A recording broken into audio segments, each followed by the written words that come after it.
बिस्मिल्लाहिर्रहमानिर्रहीम। अस्सलाम वालेकुम students, I am Zain Tabassum. Zain academy की जानिब से एक और न्यू वीडियो के साथ आप लोग की खिदमत में हाज़िर हूँ। इंशाल्लाह इस वीडियो में हम मालिक्यूलर फार्मूला जो है उसके ऊपर बात करेंगे। लेकिन उससे पहले अगर आप लोगों ने मेरे चैनल को सब्सक्राइब नहीं किया तो सबसे पहले मेरे चैनल को सब्सक्राइब करें और साथ वाले बेल आइकन को भी लाजमी प्रेस करें ताकि आप लोगों को हर आने वाली न्यू वीडियो की अपडेट जो है वो मिल सके। तो मालिक्यूलर फार्मूला जो है ये नेम से भी इंडिकेट करता है कि किसी भी मालिक्यूल का फार्मूला, यानी फार्मूले से मुराद कि किसी भी मालिक्यूल में कितने एटम मौजूद है। यहाँ पे डिफिनीशन में लिखा हुआ है कि that gives the total number of atom. फ़र्ज़ करें हमारे पास एक मॉलिक्यूल है जिसका नाम है H2O2, यानी जिसका फार्मूला है H2O2 और जिसका नाम है हाइड्रोजन परऑक्साइड H2O। तो ये एक मॉलिक्यूल है और ये इसका मॉलिक्यूलर फार्मूला है। इसमें हमें जो है एटम की तादाद बताता है इस फार्मूले में कि इसमें जो है 2 हाइड्रोजन है, इसके अलावा इसमें 2 ऑक्सीजन है। इसके अलावा हमारे पास एक दूसरा जो है एलिमेंट है, सॉरी मॉलिक्यूल है, जिसका नाम है बेंजीन और इसका मॉलिक्यूलर फार्मूला जो है वो है C6H6। तो इसमें जो है एग्जैक्ट जो टोटल नंबर ऑफ एटम है वो हमें बताता है। तो इसमें जो है 6 कार्बन है और इसके अलावा 6 हाइड्रोजन है। इसके अलावा हमारे पास एक तीसरा एग्ज़ाम्पल जो है बेंजीन की, सॉरी ग्लूकोज की। तो ग्लूकोज का जो मॉलिक्यूलर फार्मूला है वो क्या है C6H12O6। यानी इसका मतलब ये है कि इसमें जो है 6 कार्बन है, इसके अलावा 12 हाइड्रोजन है, इसके अलावा 6 ऑक्सीजन है। इसके अलावा हमारे पास एक चौथा एग्ज़ाम्पल है जिसका नाम है, उस मॉलिक्यूल का जो नाम है वो है इथेन। तो इथेन का जो केमिकल फार्मूला है वो क्या है C2H6। यानी इसमें 2 कार्बन है और 6 हाइड्रोजन है। तो मॉलिक्यूलर फार्मूला किसी भी मॉलिक्यूल का जो फार्मूला है उसमें हमें क्या बताता है, नंबर ऑफ़ एटम जो है वो बताते हैं कि इसमें कितने नंबर ऑफ़ एटम है और कौन कौन से एटम मौजूद है।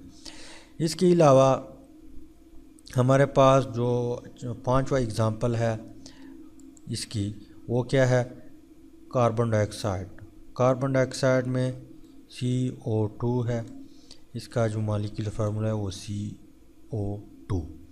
यानी इसमें एक कार्बन है और 2 ऑक्सीजन है। इसके अलावा जो नेक्स्ट एग्ज़ाम्पल है वो क्या है H2O भी एक मॉलिक्यूल है। तो इसमें जो है 2 हाइड्रोजन है और 1 ऑक्सीजन है। तो बहुत ही सिंपल है मॉलिक्यूलर फार्मूला क्या है? मॉलिक्यूलर फार्मूला जो है एक chemical formula that gives the total number of atom of each element of each molecule of a substance.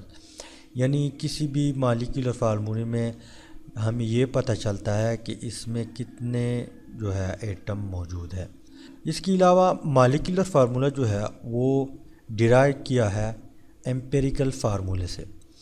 Empirical फार्मूले से क्या मुराद? एम्पिरिकल फ़र्ज़ करें हमारे पास इथेन है C2H6, ये डिराइव किया है किससे? एम्पिरिकल फार्मूले से। तो एम्पिरिकल फार्मूला जो इथेन का है वो है CH3। ये इथेन का एम्पिरिकल फार्मूला है। तो मॉलिक्यूलर फार्मूला जो है यहाँ पे मैं टाइप करता हूँ M means molecular, F means formula, ये बराबर है किस चीज़ की? Empirical formula. E means empirical और एफ मीन्स फार्मूला। लेकिन एक बात आप लोगों ने याद रखना है कि ये इसके साथ जो है एक एन भी लगा हुआ है। एन जो है हमारे पास 1 भी हो सकते हैं, इसके अलावा 2 भी हो सकती है, 3 भी हो सकता है, इसके अलावा 4 भी हो सकता है, इस तरह 5 भी हो सकता है। तो यहाँ पे इथीन के लिए यहाँ पे एन क्या होगा?